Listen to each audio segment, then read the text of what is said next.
Hey guys, welcome back to Honey in the Rock episode 44. I'm Sophie, and today we have the first third time appearance.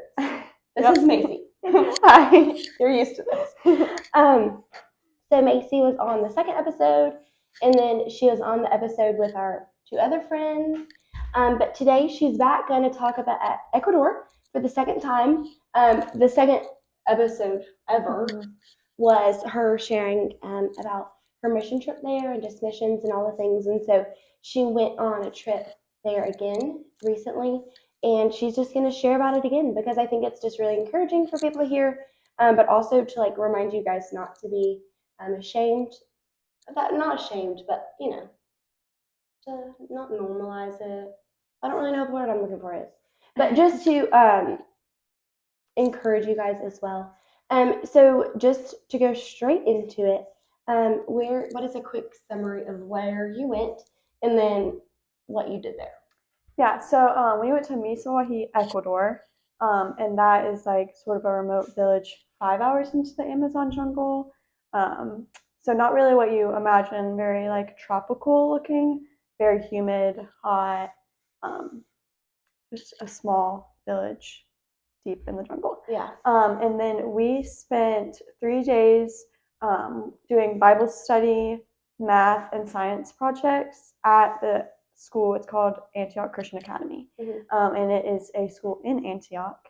So we spent 3 days there doing those lessons in the morning, and then in the afternoon we held Bible study clinics where we did drills and just kind of taught them some skills to learn with around 40 kids that are from the school, not from the school, can speak English, can't speak English, so kind of hit all boundaries there. Yeah. And then had a tournament at the end. And then on the fourth day of the week, we went to a different remote village where our idea was to paint the basketball courts for them and run a little mini VBS type of situation, but it was raining, so God had different plans for us. So we didn't paint the basketball courts, but it worked out perfectly to really just interact with the kids hands-on. And then there was a kind of show that they were performing that we weren't aware of. So we really got to see a little bit into their culture and just hang out with the kids. So. Yeah. And then I think what's just so cool about that is how some do speak English and some don't. And that doesn't mean they don't deserve to be reached. I mean, there's so many unreached people groups, and a lot of people are called to where you are right now.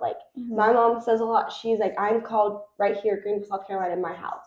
And so many people are called here, and obviously while you're here, you're called to your friends and your teams and your sports and your school and your all people yes, reach here, but also we have to go. I mean, that's what it says in Matthew 28:19. It says, go therefore make disciples of all nations, baptizing them in the name of the Father, the Son, and the Holy Spirit. And so it's we're commanded to go. And whether your go is here in Greenville, South Carolina, or where you live, or if your go is across the seas.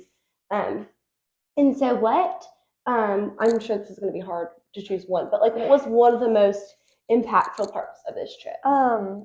So going back, I would say the most impactful thing was to see the kids that I had made connections with and relationships with over the years, and to rekindle those and just to see their smiles again and to be able to talk to them, because we only spent 2 days with them last year, and from going for the next 6 months to DMing them and talking to them and getting to know them, and then to see them again was so kind of a full circle moment, but also okay, yeah, this is so important. Right. I think what was really cool, to be in my position, to see you talking to them all year and how excited you would get to talk to them again. And so it's just cool to see you're going there technically to be helping them, showing them Jesus, but then they're also helping you, or impacting you as well. But I think it was probably, from what we were talking, it was probably really also impactful for them, for you guys to go back to see that that's how much you guys love them and love the Lord. Yeah. That we're willing to make this trip again to, keep loving on you and see you again. And so it's probably really cool for them to see the same group twice. Yeah, a lot of the kids, they're at a Christian school, so they see a lot of mission groups, but no group has ever gone back. And so they told us, they were in a in the world that they live in and the things that they go through, there's a lot of trust that can be broken and a lot of things that go away in their life and that aren't sustainable in their lives. And for us to go back was kind of like a very big, trust relationship with them. Like our sponsor kid, who I talk to all the time and who we just care about so much. We got him a macie jersey for just to give him because he's a big soccer fan, and to see like the joy that he got from just that one jersey that like I felt obviously I knew he would love, but I didn't knew it was going to be that big of an impact for him, to the point where it brought tears to his eyes. And the fact that he was just like so astonished and so grateful by this like one jersey was just so cool. It really shows how much they speak from their heart and aren't afraid to show their emotions. And that's the importance of connection, to connect with people. So whether that's you're connecting with people across the seas to share the good news of Jesus, or whether that's you're connecting with someone across the street, but continuing to show up, continuing to pour into people and love on people. Because I think often I have a hard time of like, you can give and you can give and give and you're going to run out. But often when you're giving, you're going to also be receiving just by their joy and their reactions. Obviously, it's not always going to be perfect. But okay, so this is kind of similar, but actually not really. This is about connection, but it's not about that. So you shared that some of the kids don't speak English. So how can you make a connection when you're able to communicate in like the form of speaking? Yeah, so in Ecuador, obviously with the boundary of speaking English versus Spanish, but then there's also that cultural boundary that can, put a divide based off of where we're coming from. That's very hard to sort of work around, especially because I can't speak Spanish whatsoever. So that is like a difficult thing to kind of work around. But I like to say that there's no boundaries with Jesus. So although you may feel like there's a boundary, there's still a way to communicate with them, even though it's not through physically communicating. Like I think it is very easy to communicate with another person through laughter, which can sound a little like silly and like, how do you mean by that? But just like playing duck duck goose or carrying them around on your backs and just like making them laugh shows the joy of God. And it can also be a reverse way for me to see going to these villages with nothing and to see how they're living and to see how they live their life daily, but to see them laugh and have so much fun putting on like tattoos and stickers just by like giving to them and seeing how happy that makes them, and just seeing the light of God through all of that really shows the way of communication without physically being able to speak. I love how you said there's like no boundaries for God. There's no boundaries to share the gospel. And there's cultural boundaries, of course. But I mean, if you look at the story of the woman at the well in John, you're going to see that the lady Jesus talked to, that was culturally unacceptable. She was a woman for the first place, but she was also a Samaritan woman, and he was a Jew. And from that point, he was not supposed to talk to her. But he did. And when his disciples came back and saw Jesus talking to this woman, they weren't like, what are you doing? Like, get out of here. They just were like, yeah, Jesus is doing what he does. And I'm sure they probably ended up having questions, but their first reaction was just like, yeah, like if God's going to work there, he's going to work there. Right. Like, nothing is going to get in his way. And so that's really cool just to see. And so, there's like, there might technically be cultural boundaries or communication things. Like, there's going to be things, but that doesn't mean God can't work in that. So you shared a story with me when you got back about the story about the basketball. Yes. Will you share that with them? Because I think that's just like really cool, and just to see the importance of encouraging one another and lifting each other up, and how much words matter. And so just speaking life over people. So will you share that story? Yes. So at Antioch Christian School, one of the big parts of that organization is basketball outreach, and just the importance of reaching students through basketball and sort of building that aspect of a team, and again, uplifting each other and encouraging each other while also doing it in the light of God. It's just a big, important part of their missionary work there. And so our team was able to really kind of work with them on that at the end of the school day. and do the, teach them the lessons, and also at the end on the third day do a tournament type thing where each day we spent time with one team, and it was the same team all 3 days, which was really good to be able to build a little relationship with the kids, but also just kind of form a full-on team. So me and my dad were on a team. Had a team of about 6 students speaking English, Spanish. Some of them didn't, but one of the students, his name is Marcus, was on our team, but also in our class. So that was really cool to be able to see him in school, but also on the basketball courts to see kind of both sides of him. And he's a very passionate basketball kid, like great at basketball, like love to watch him play. He's an amazing player. But on the first 2 games of our tournament on the last day, we lost the games. And I immediately saw his expressions change, sort of the way he played change, because he felt down on himself. He was like, we lost the first 2, just how any kid would feel after losing. It's not a great feeling, but it was easy for him to change the way that he was feeling towards the game and also get closed in on the way he wanted to play. So he stopped shooting, and he kind of lost all confidence in him and also in the game that he was playing. So just after me and my dad, like going over to him and being like, you are a great player. You have to just have trust in yourself, in the team. Like, keep playing the game that you know how to play, because nothing's wrong with the way you're playing. Great player. You just have to have trust in yourself.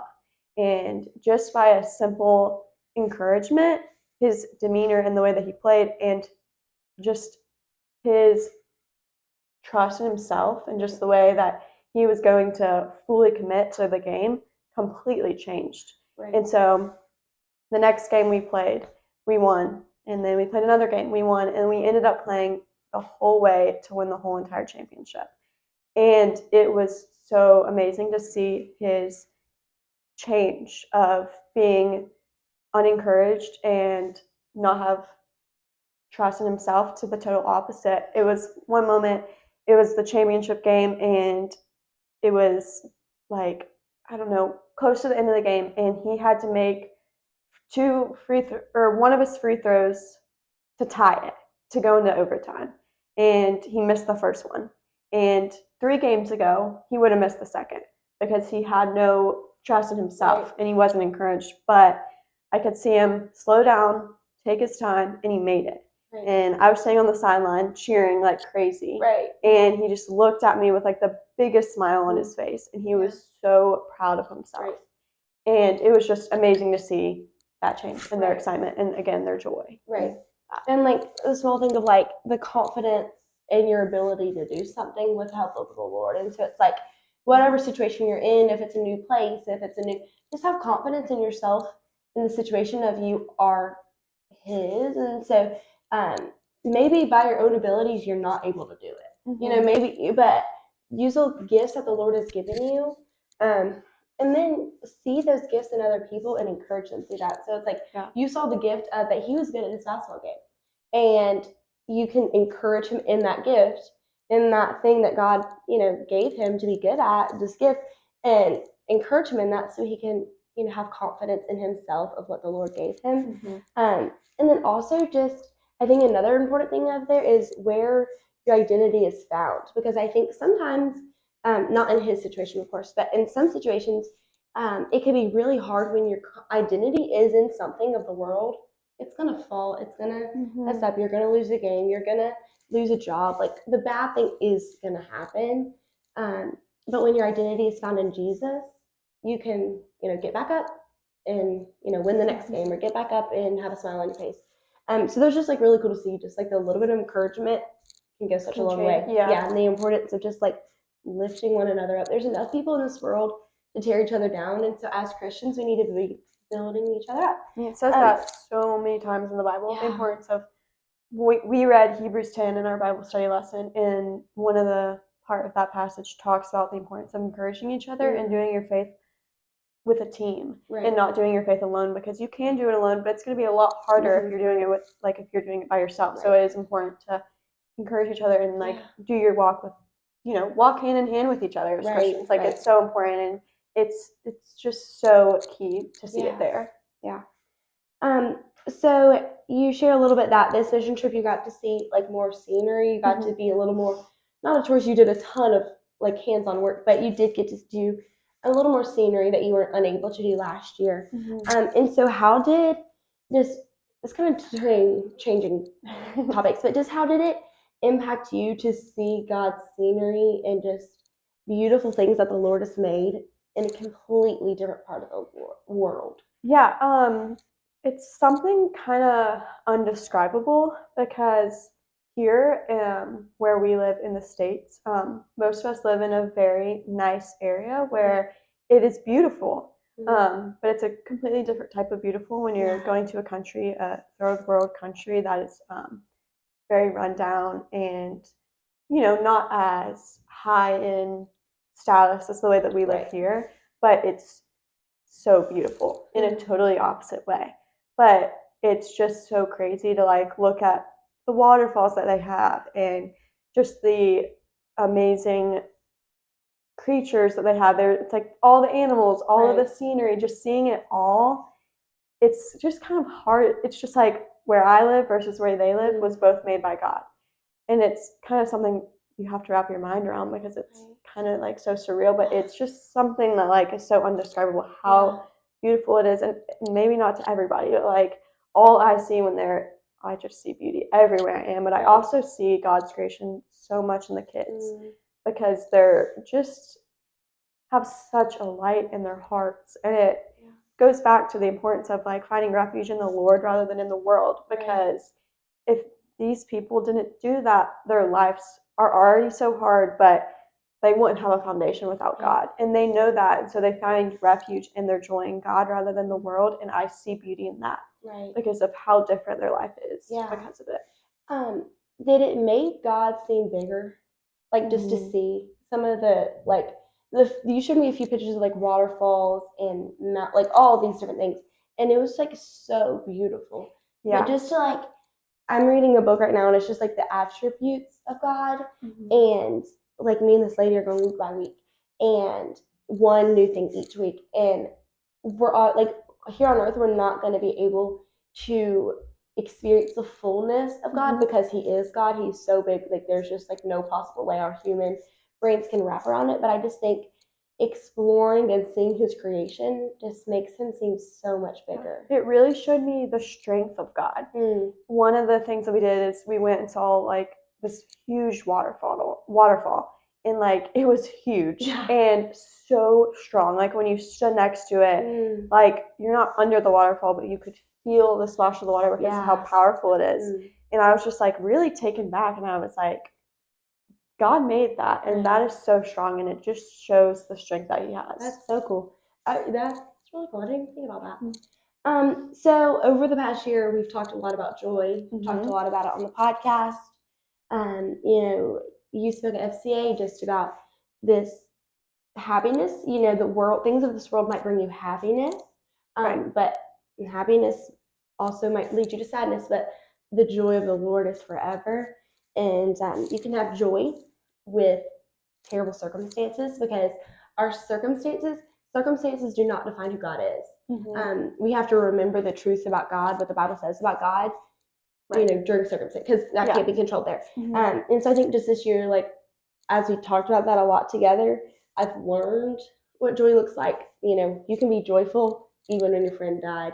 You can be joyful when there's a hurricane. You can be joyful if you have no money. You can be joyful because if you love God. And so what in Ecuador reminded you of that joy that we can receive from the Lord? Just seeing the kids again. For me, I have just such a big heart for children. So it always comes back to seeing their smiles and to see that they're 13, 12, some even younger, where they have not lived long enough to have an impact on their circumstances. Those children didn't choose their circumstances, but no matter their circumstances, they're still living their life in the joy of the Lord. And that is something that is just so impactful to see and taught me so much about my own circumstances, to the point where it's just so evident that they have the love of God in their hearts. And that in return brings them so much joy, like playing a basketball game or even like doing a simple Bible study lesson. Like that it's so, you can see it so clearly. Right. Like, it's one of the things that we did in the Bible study was on the last day I was in charge of the lesson, so I printed out crosses and I was like, you can write words like faith, love, what God means to you. So my mind was thinking just words, but they took it to a whole different level, which was like so amazing to watch. Like, these kids were writing stories where God protected them. My sponsor kid wrote about a story where a snake slithered over his feet and it didn't bite him, and he saw God there because he was protected. And one kid wrote, I belong to Jesus on his cross. And I was like, these kids are amazing. Like, these kids show me so much love and so much joy, and it just really comes down to that. So cool. And the importance of like looking for Jesus and everything. You could say that snake just went across my feet and that's a coincidence. Like, coincidence. Come on. I don't know what the right word is. Coincidence. Okay, that sounds right. It sounded like a coincidence. You could be like, oh, that was an accident. You know, oh well, like oops, funny. Or you could be like, whoa, the Lord just protected me. And I think we need to put on our Jesus lens in that way and just see that he is protecting us. And sometimes when the circumstance is bad, that doesn't mean God's not protecting you. It might just mean he's doing something else in that situation, and you might not see it till a little later down the line. Well, thank you for sharing. Thank you for coming back. I'm glad to be back. Again and again. So I hope you guys enjoyed this. I'm going to have one more quick segment after this. But thank you for listening to Macie. Thank you for joining. You'll probably see her a lot more times. Lord willing. She won't give up on me on this. I'm back, and I have our next guest, Erin. Hi, guys. She's back. She was on a couple episodes ago. Long episodes ago. Like the third episode. I kind of forgot where I was one of the first guests. She was one of the first guests. Don't worry. If you need a refresher of this family tree, it gets really complicated. Matt and Allie that were both on. Allie is her sister. Matt is her brother-in-law. My brother Casey is her boyfriend. She's my friend. Yep. We're just all connected. It gets really complicated. So if you didn't follow that, that's okay. It doesn't really matter. All you need to know is that she's here right now. And we're matching. And guess what? It wasn't on purpose. No. Sometimes, I'm not going to say we match on purpose. But we do. It just happens that we're happening to be both doing the same thing. Or something that really goes well together. But this, no joke, she showed up this morning and I looked at her and we could not stop laughing because we both have the same wash jean short on, and we both have lavender tank tops on. Yep. And purely coincidental. It really was. Like, no joke. It was not on purpose at all. And so that was just really great. Yeah. So what you just heard was Macie talking about her experience at Ecuador. And now you're going to hear a little bit, not quite as much, from Erin about her trip to North Africa a few weeks ago. But it is the 4th of July. It's Happy 4th of July. If you're listening to this when it comes out, good job, thanks. It is the 4th of July right now. But if it's a little later, you probably just had that. So I hope you had fun and safe time. We're about to go to the lake. So you're going to see me tubing and jumping in the water. Yeah. All the things. So we're just going to get right into it. So what did you do and where did you go? Well, we went to North Africa. Yes. And then share what your everyday looked like. Okay. You can just go all at once. Okay. So we went to, it was like a group of people from our church, and we went to kind of like work alongside with this couple from our church, or that was like sent out from our church that lives there. Right. And so our day-to-day was just doing whatever they did, like what they would normally do. And so it was a lot of walking around and finding people that spoke English and then starting a conversation with them and then like eventually getting to the gospel. Yeah. So, yeah. What I think is really cool about that is how practical it is. Of like, I think it is so great. Like what Macie shared was so cool and so great of like how they went and served these certain people, and it was planned for them to serve these VBS and this like group and basketball, like all these things like was planned out to serve these people, which I think is like so amazing and so great. But what I think is really cool about your trip was how it wasn't like you guys were working at camp or working a VBS. Mm-hmm. It was like, we're just going to go out and start walking and talk to people wherever. The family from our church that's there, that's what she says a lot, is that they just like get on the train and you stand beside somebody and you try to start a conversation. Yeah. And it seems like it would be so awkward. Like, I cannot imagine walking around a park here and just like going to sit by someone and talking to them, but there it's just so normal and so natural. Yeah. Like, they really just love talking to people. And so we'd just be like at a restaurant or like at the park or on the street. Right. And I'm like, nobody's going to want to talk to us. But then we started and they were so friendly. And I was like, okay, they perfect. do want to talk to you. And then the cultural difference there is like, is it Muslim? Yes. So where they are in North Africa, probably a lot of North Africa, is like Muslim. It's an Islamic country, and so yes, it's illegal to be anything else. Yes, that's what I was trying to say. That was much smoother. Thank you.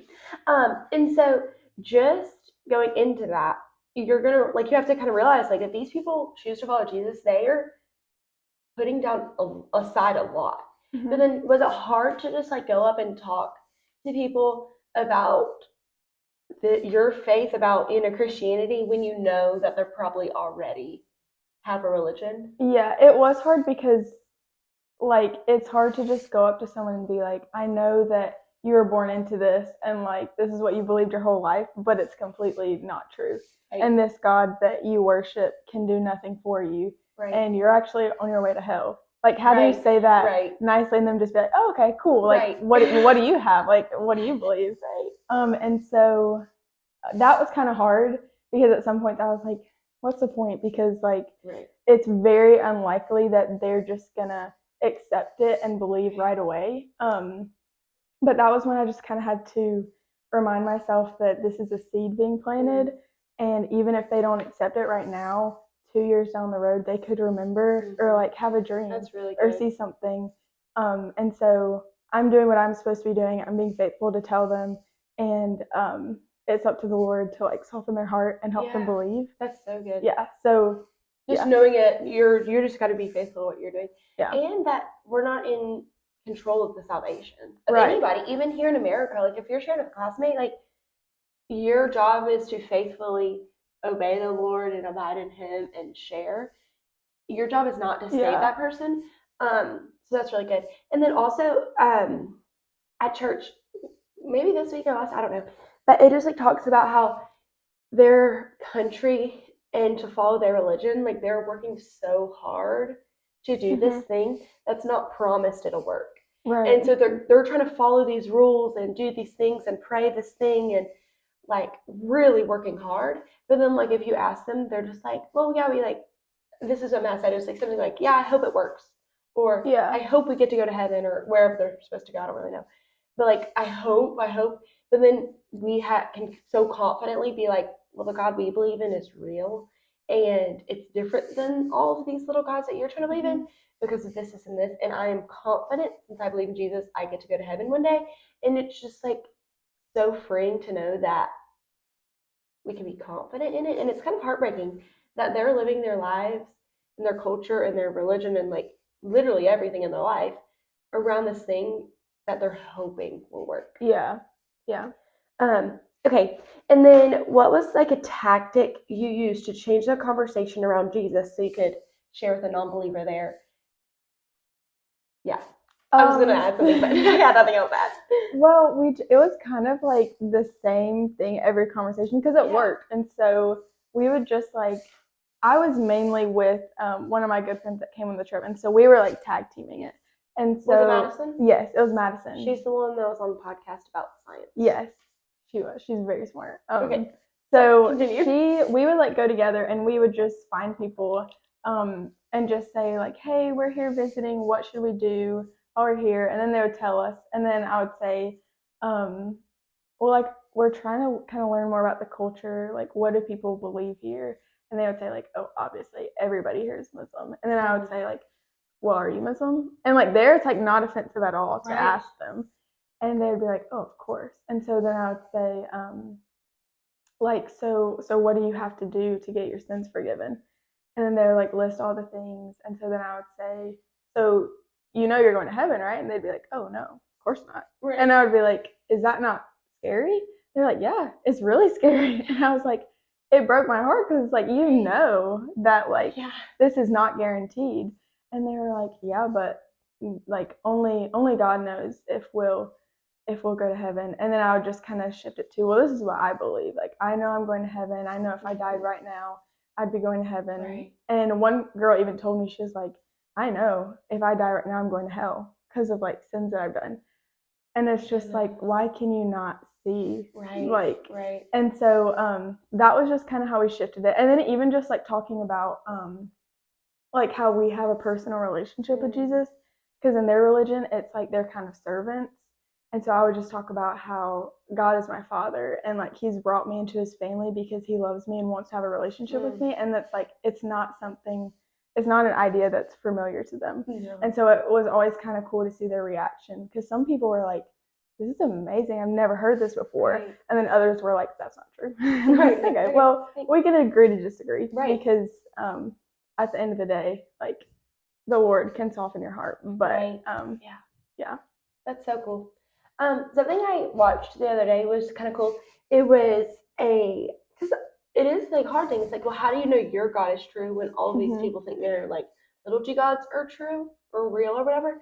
And I watched this video, and it was a Muslim who had converted to Christianity, and they shared all of the reasons why like our God is real, and it was just really cool to just see the difference of, well, like right then, it's probably hard for them to believe. They're like, no, our God is true. Like, why would I believe that? Right. But it was just kind of cool to see after they like, gave them their life to Jesus, just to see they were like, oh, this is how God is real. So I don't really know what it was called, but we'll go with that. And that's why we did a lot of praying that like the Lord would just open their eyes, because their hearts are so hardened, and they're just like, Islam is just so built into the culture there. Right. That's like once they get out of that, they really are so open. Right. And so we did find a few people where they were like, I hate Islam, or like, I know that there's something out there, but I don't know what. And so it was so much easier to share with those people, because like the gospel really is amazing, like for anyone to hear. But when